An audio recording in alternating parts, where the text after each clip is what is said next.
నమస్తేనండి. సింహరాశి గురించి కొన్ని ప్రత్యేకతలు తెలుసుకుందాం.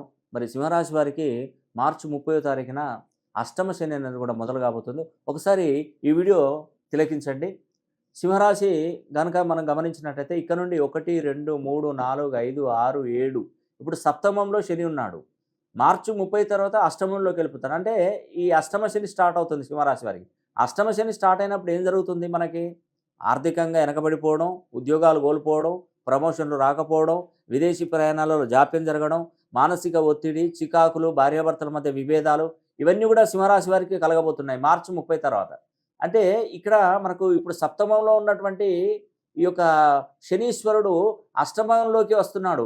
అష్టమ గురువు, అష్టమ రాహువు, అష్టమ శని.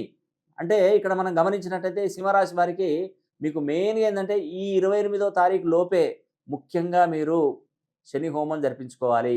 శని హోమం